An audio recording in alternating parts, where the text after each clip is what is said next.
Hello, welcome. In this lecture, let us understand why Java is secure programming language. We need to understand few basic details about Java before moving into practicals. After a couple of lectures, we will be moving into practicals. Before that, I am going through some of the basic features of Java because it will help you to understand the Java in a better way. Now let us understand why Java is a secure programming language. Java includes certain security features such as bytecode verification mechanism. It provides a sandbox environment. Also, it does not give a direct access to your computer's memory, right? And we will discuss each of this in detail. First thing is bytecode verification. So Java code is compiled into something called bytecode.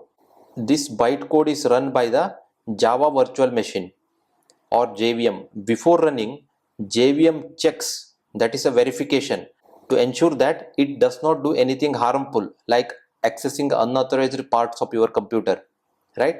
Then only it will execute after verification. That is why it is one of the security feature, bytecode verification. You can think of it like a security guard at the counter checking your bag before letting you in.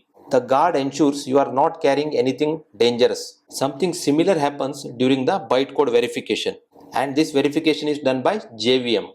The another security feature provided in Java is sandbox environment. Java runs the program in a sandbox, which is like a safe, isolated area. Even if the program tries to do something risky, it cannot harm your system. You can imagine it like a child playing in a sandbox. Even if they dig or do something, they cannot damage the surrounding garden.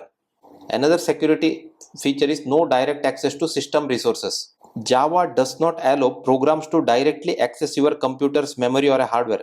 This prevents the malicious program causing a damage to your system.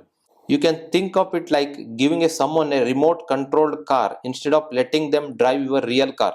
They can play with a remote controlled car, but they cannot damage your actual vehicle, right? These three are the important security features provided by Java. That is why it is called secure programming language. Thank you for watching.